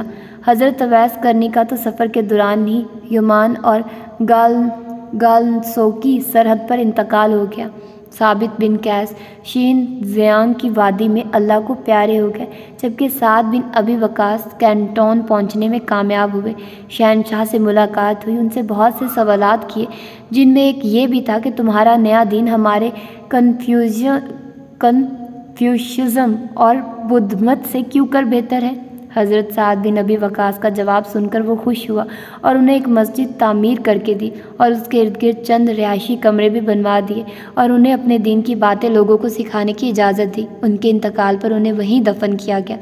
چین کی حکومت نے مسجد میں توسیع کروائی ہے۔ اب یہ اتنی وسیع ہے کہ اس میں 2000 نمازی بیک وقت نماز ادا کر سکتے ہیں۔ ہم نے سعد بن ابی وقاص اور دوسرے صحابہ کرام کے مزاروں پر فاتحہ پڑھی اور وہاں سے شینزن گئے جہاں ایک نیا صنعتی شہر تعمیر کیا جا رہا تھا۔ ہمارا یہ سفر چین کے شمال مغرب سے شروع ہو کر مشرق میں ہانگ کانگ آ کر ختم ہوا۔ چین کی زمینی وسعتوں کا اندازہ ہوا۔ ان کی ثقافت اور تہذیب کی وسعتیں بھی زمینی وسعتوں کے مشابہ تھیں۔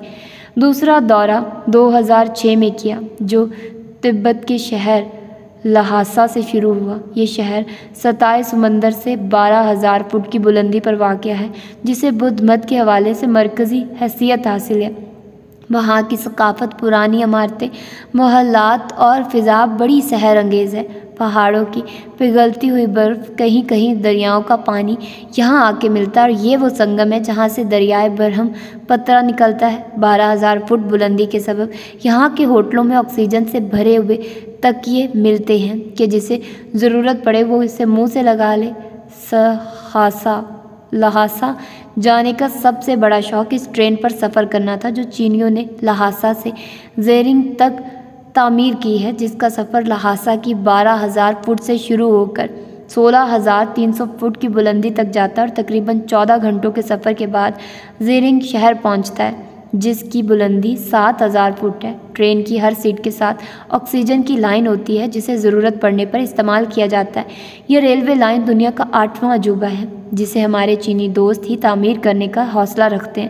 ہمارے وفد کو یہ اعزاز حاصل ہے کہ اس کے افتتاح کے بعد ہمارا پہلا وفد تھا جس نے اس ریل پر سفر کیا۔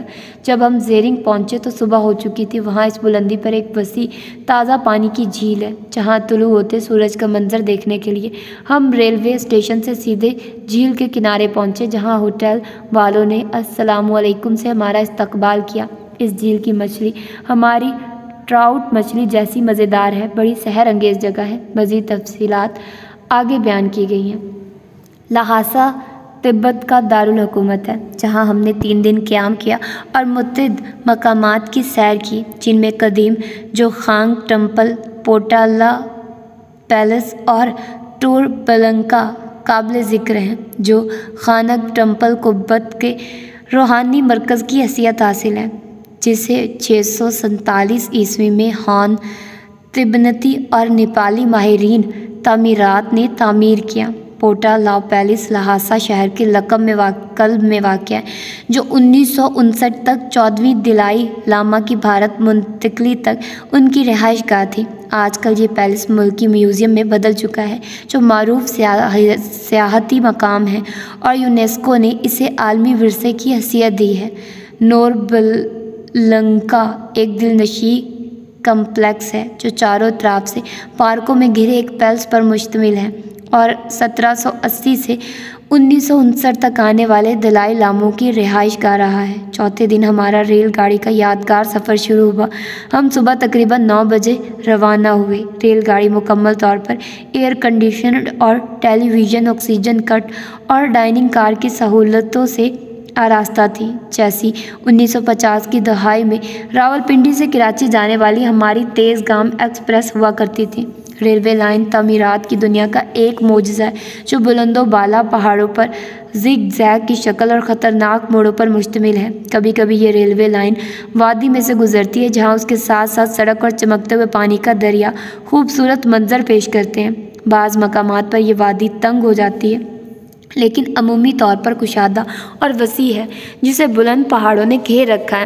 پہلے 10 گھنٹے تک گاڑی مسلسل اوپر چڑھتی رہتی ہے اور شام تک 16,000 فٹ کی بلندی تک پہنچ جاتی ہے۔ جہاں ریل گاڑی کی کچھ وقت ٹھہرتی ہے، یہاں مسافروں کو بلندی کا احساس اور یخ بستہ ہوا کا سامنا کرنا پڑتا ہے۔ جو ہی رات ہوتی ہے، گاڑی نیچے کی طرف چلنا شروع کر دیتی ہے اور صبح جب مسافر ناشتے کے لیے اٹھتے ہیں تو گاڑی ابھی تک 12,000 فٹ کی بلندی پر ہوتی ہے اور اس وقت تک مسافر 1700 کلومیٹر کا سفر طے کر چکے ہوتے ہیں۔ اترائی کا سفر مسافر کے زیرنگ شہر پہنچنے تک جاری رہتا ہے، جو صوبہ چنگھائی کا دارالحکومت ہے اور 7,000 فٹ کی بلندی پر واقع ہے۔ اس شہر کی آبادی 80 لاکھ افراد پر مشتمل ہے، جن میں نصف مسلمان ہیں۔ 27 گھنٹوں تک ہم نے 2000 کلومیٹر کا سفر طے کیا۔ لہٰذا جانے والی ریلوے لائن 3 مراحل میں مکمل ہوئی ہے۔ لہٰذا کی جانب آخری 1000 کلومیٹر انجینئرنگ کا معجزہ ہے، جسے دنیا کا 8واں عجوبہ کہا جاتا ہے۔ یہ ریلوے لائن چین کو نیپال کی سرحد کھٹمنڈو اور کلکتہ تک ریلوے لائن تعمیر کرنے کی رغبت دلاتی ہے۔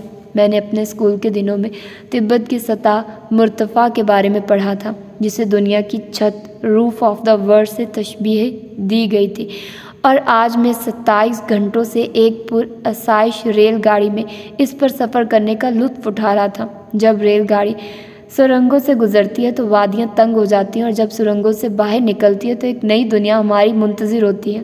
علاقے میں آبادی بہت کم ہے، جہاں زندگی اپنے عروج کی منتظر ہے۔ اس میں کوئی شک نہیں کہ اس علاقے کا مستقبل بہت روشن ہے، جسے چین کے ماہرین کی ہمت اور عزم مصمم نے دنیا پر آشکار کیا ہے۔ زیرنگ سے دوسرے دن روانہ ہوئے اور کئی شہروں میں قیام کرتے ہوئے بیجنگ پہنچے، جہاں سیمینار میں شرکت کی۔ پورا سفر بڑا ہی سحر انگیز تھا۔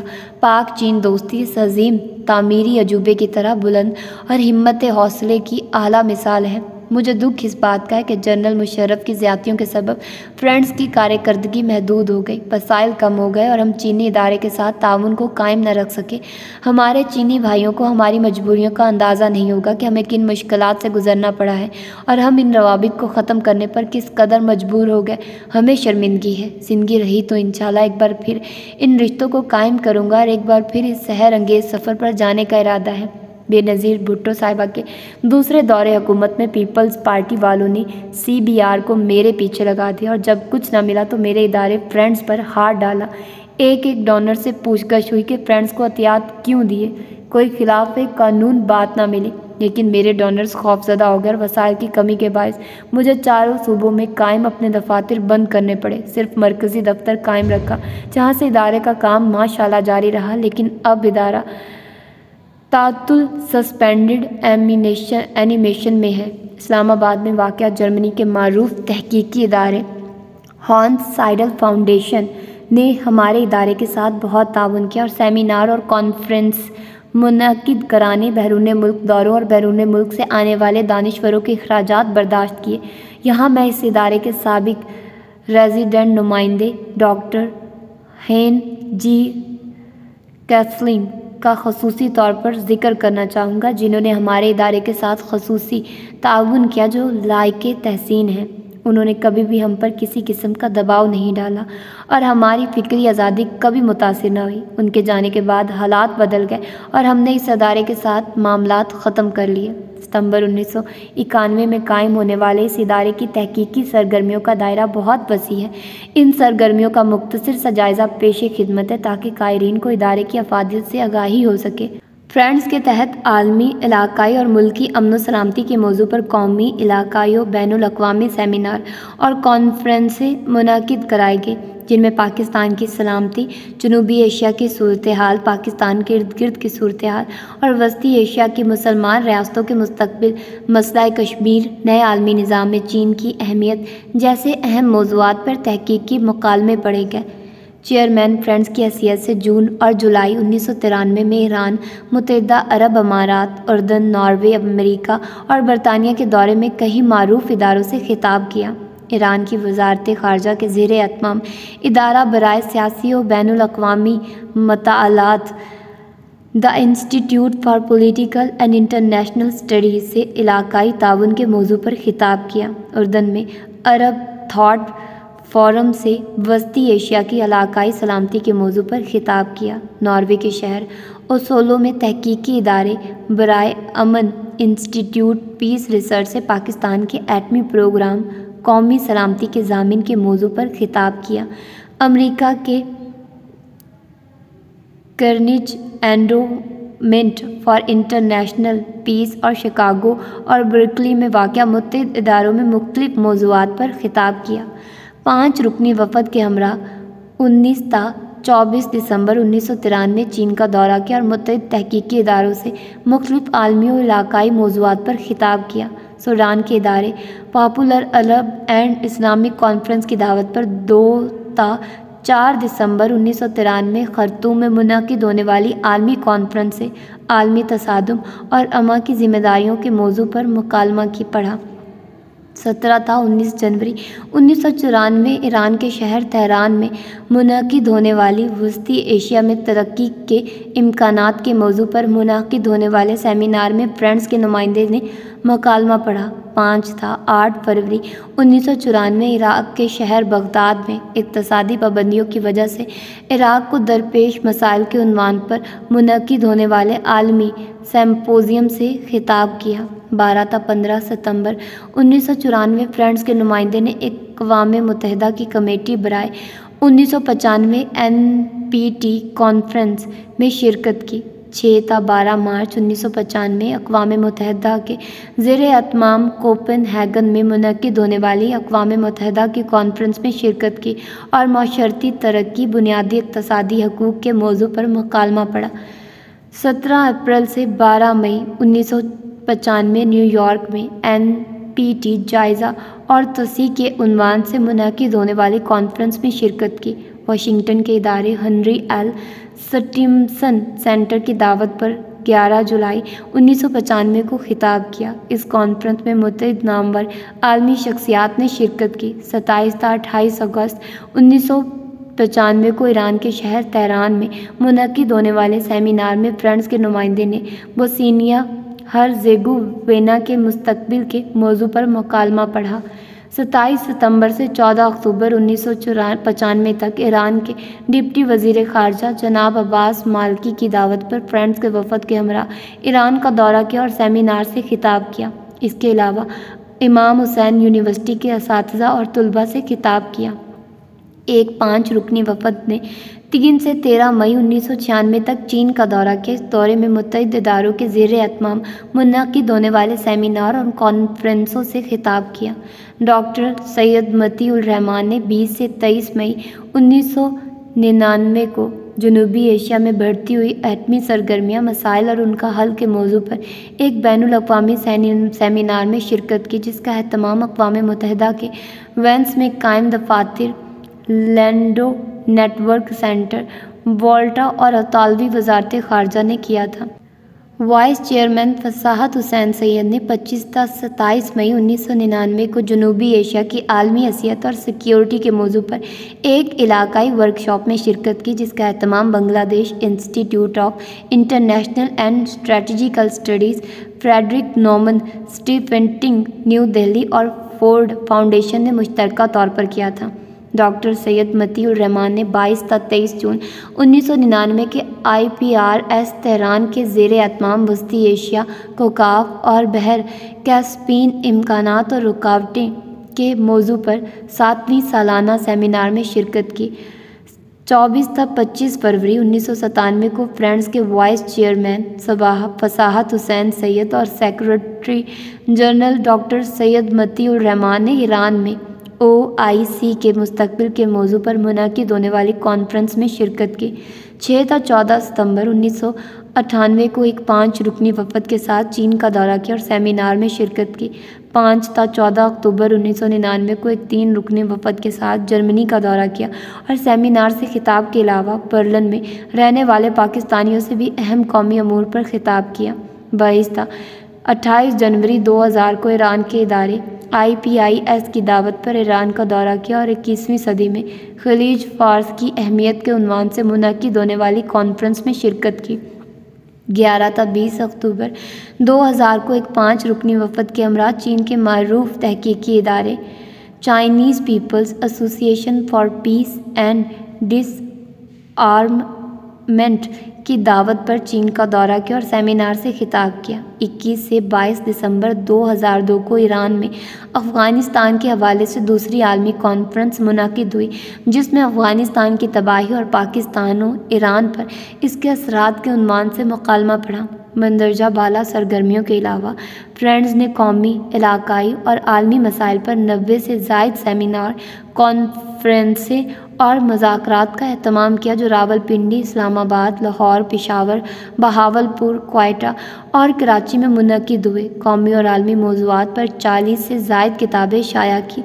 نیشنل ڈیولپمنٹ اینڈ سیکیورٹی کے نام سے ایک ماہانہ شائع ہوتا تھا، جس میں ملکی اور غیر ملکی ممتاز قلمکاروں اور دانشوروں کے پرمغز مکالمے شائع ہوتے تھے۔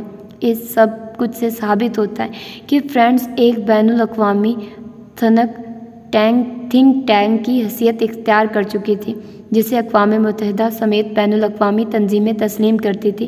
پوری دنیا کی حکومتی اور غیر حکومتی تنظیمیں مشاورت اور رہنمائی کے لیے اس سے رابطہ کرتی تھیں اور ملکی غیر ملکی مسائل پر گفت و شنید کے لیے اس کے ارکان کو بار بار بلاتی تھی۔ مختصراً یہ کہ فرینڈز پوری دنیا میں ایک غیر حکومتی سفیر کی حیثیت سے کام کر رہی تھی اور پاکستان کا مثبت تاثر ابھار رہی تھی۔ 2001 میں جب جنرل مشرف نے افغانستان کی جنگ میں امریکہ کا ساتھ دینے کا بدترین فیصلہ کیا تو میں نے بھری محفل میں انہیں چیلنج کیا، جس کی وجہ سے انہوں نے بھی میرے خلاف اقدامات کرنے میں کوئی کسر اٹھا نہ رکھی اور میرے ریسرچ ایسوسیٹس کو ڈرا دھمکا کر اور زیادہ تنخواہوں کا لالچ دے کر فرینڈ چھوڑنے پر مجبور کیا۔ یہ مختلف یونیورسٹیوں سے فارغ التحصیل ہونے والے نوجوان طلباء تھے، جنہیں ہم نے ریسرچ کے مختلف منصوبوں پر لگایا ہوا تھا۔ وہ سب بڑی بڑی تنخواہوں کے لالچ میں آ کے میرے ادارے کو چھوڑ گئے۔ فرینڈز کاسا ماہی تحقیقی جریدہ نیشنل ڈیولپمنٹ اینڈ سیکیورٹی نکلتا تھا اور اس کی کاپیاں پاکستان بھر کے تحقیقی اداروں کے علاوہ امریکی لائبریریوں کو بھی بھیجی جاتی تھی، وہ بھی بند ہو گیا۔ چند بین الاقوامی NGOs بھی ہماری مالی امداد دینے کو تیار تھی، لیکن میں اس کے عوض آزادی تحریر و تقریر پر سودے بازی نہیں کر سکتا تھا۔ ہمارا المیہ یہ ہے کہ ہم چڑھتے سورج کی پرستش کرتے ہیں اور ہمارے حکمران اس روش سے ہٹ کر کوئی بات سننا گوارا نہیں کرتے۔ میرے ادارے کے پلیٹ فارم سے حکومتوں کی اچھائیوں اور برائیوں پر کھل کر تبصرہ ہوتا تھا اور بہتری کے لیے تجاویز پیش کی جاتی تھی، لیکن ان تجاویز کو ہماری حکمران دشمنی سمجھتے رہے، اسی لیے سبھی نے مجھ پر پابندیاں لگا دی۔ اخباروں کو ہدایت تھی کہ میرے مضامین کی اشاعت سے پہلے منظوری لی جائے۔ قومی اداروں سے مجھے خطاب کرنے کی دعوت آتی تھی، لیکن اس پر بھی پابندی لگا دی گئی اور 2001 میں جنرل مشرف سے اختلافات کے بعد مجھ سے کھلی دشمنی شروع ہو گئی۔ مجبوراً ادارے کو معطل رکھنا پڑا ہے۔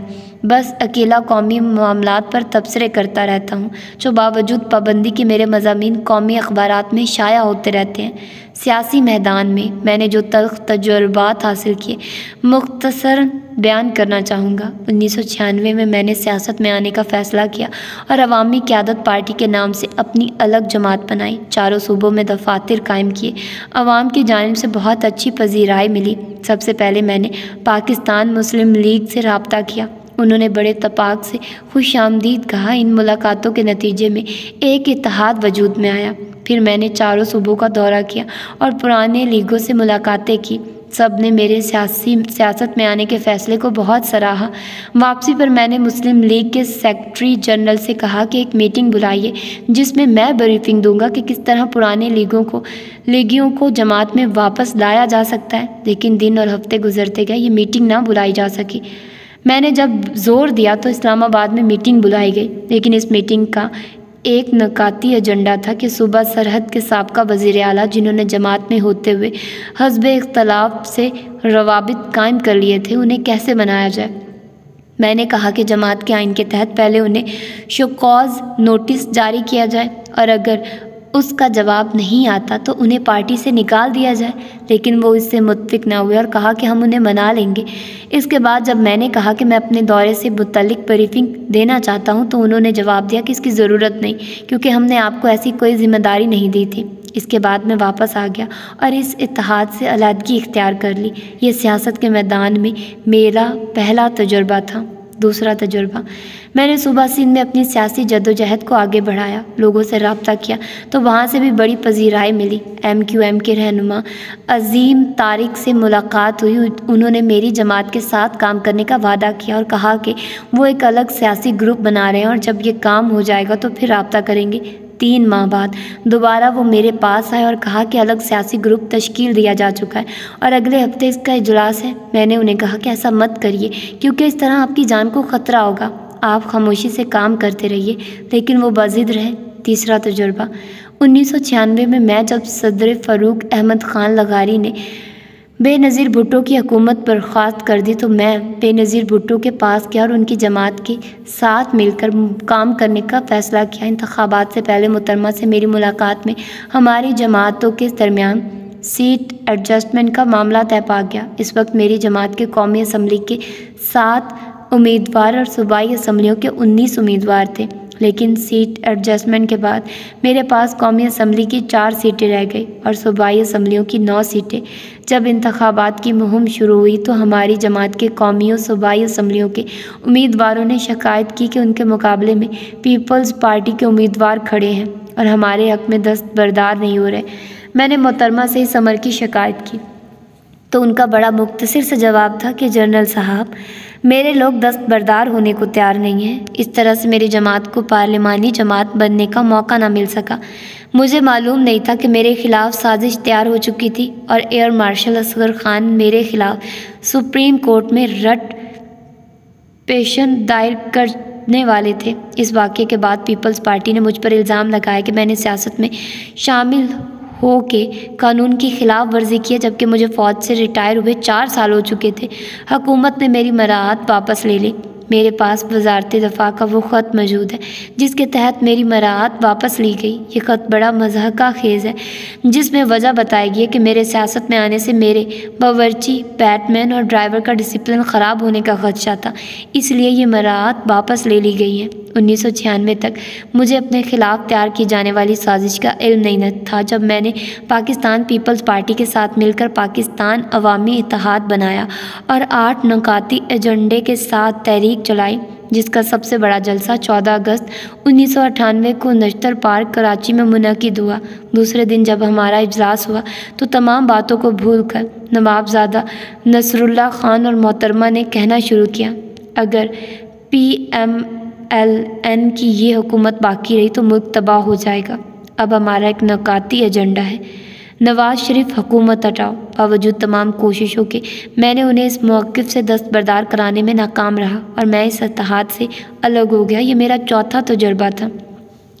پاکستان پیپلز پارٹی نے گرینڈ ڈیموکریٹک الائنسز بنایا، جس میں عوامی national party MQM، Imran Khan کی جماعت، پاکستان تحریک انصاف اور نوابزادہ نصر اللہ صاحب کی جماعت، پاکستان جمہوری پارٹی اور دیگر جماعتیں شامل تھیں۔ اس اتحاد کے قیام کا اعلان کرنے سے پہلے جناب اجمل خٹک کی سربراہی میں GDA میں شامل جماعتوں کے نمائندے مجھ سے ملاقات کرنے میرے گھر آئے اور اپنا موقف کچھ یوں بیان کیا، ہم نے یہ اتحاد بنایا اور چند دنوں بعد اس کا اعلان کریں گے۔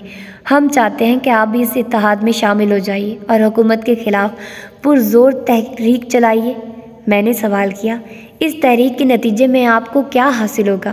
انہوں نے جواب دیا، ہمیں اوپر سے حکم آیا ہے، تحریک چلاؤ، فوج مداخلت کرے گی، انتخابات کرائے گی اور ہم ہی انتخابات جیتیں گے اور حکومت ہماری ہوگی۔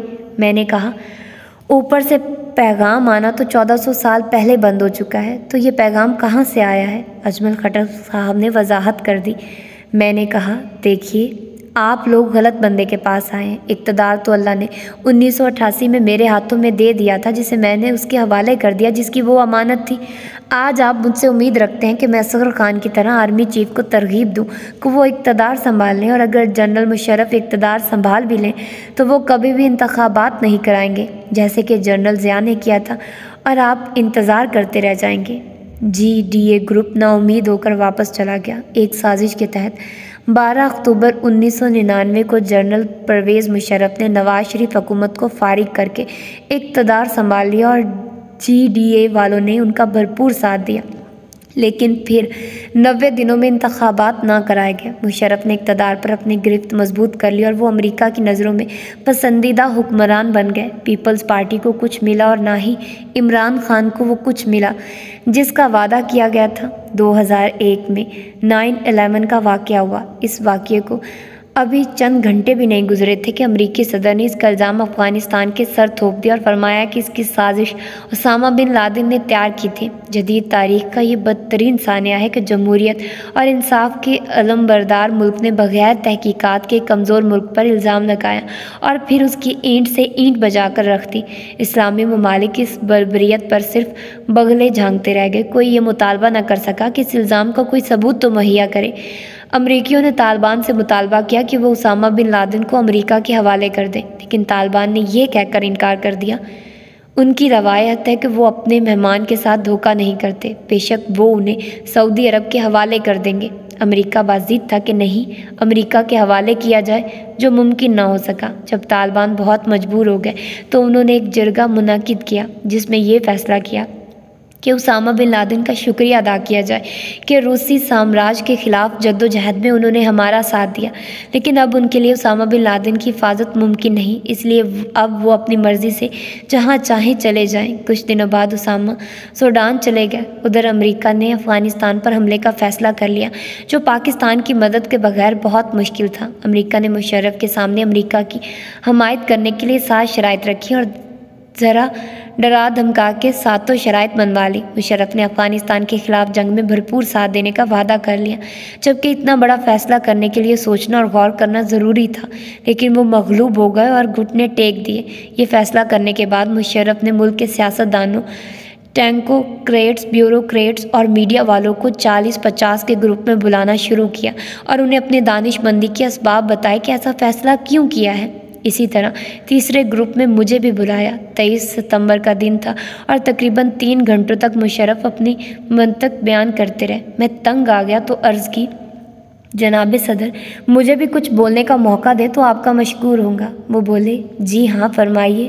میں نے عرض کی، آپ نے جو فیصلہ کیا ہے وہ بدترین فیصلہ ہے، جس کی کوئی منطق ہے نہ جواز، اور نہ کسی قانون کے تحت اسے درست کہا جا سکتا ہے۔ اس فیصلے کے نتائج پاکستان کی سلامتی کے لیے بہت مہلک ثابت ہوں گے۔ ایک برادر اسلامی ملک کے خلاف غیروں کے ساتھ مل کر جنگ میں شامل ہو جانا بے غیرتی ہے۔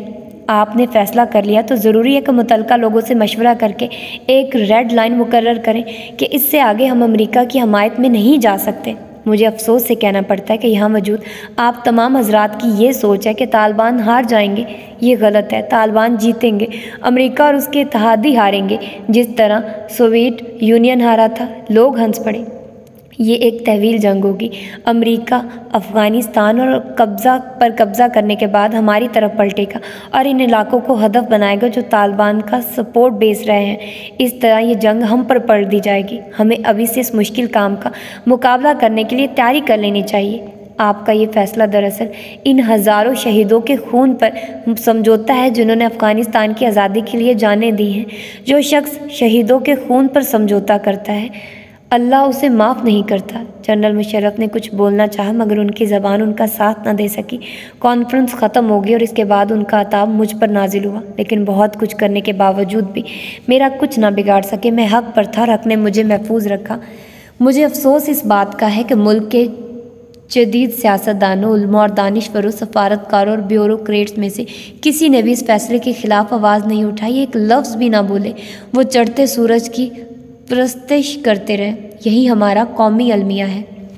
جنرل مشرف نے امریکہ کی ساتوں شرائط مان لی تھی۔ عالمی میڈیا کے مطابق 2001 میں رونما ہونے والے سانحہ 9/11 کے بعد جب امریکہ نے افغانستان پر لشکر کشی کا فیصلہ کیا تو پاکستان کے صدر جنرل پرویز مشرف نے بش انتظامیہ کو طالبان کے ساتھ بات چیت پر آمادہ کرنے کی بہت کوشش کی، مگر ناکامی کے بعد انہوں نے امریکہ کی ساتوں شرائط غیر مشروط طور پر تسلیم کر لی۔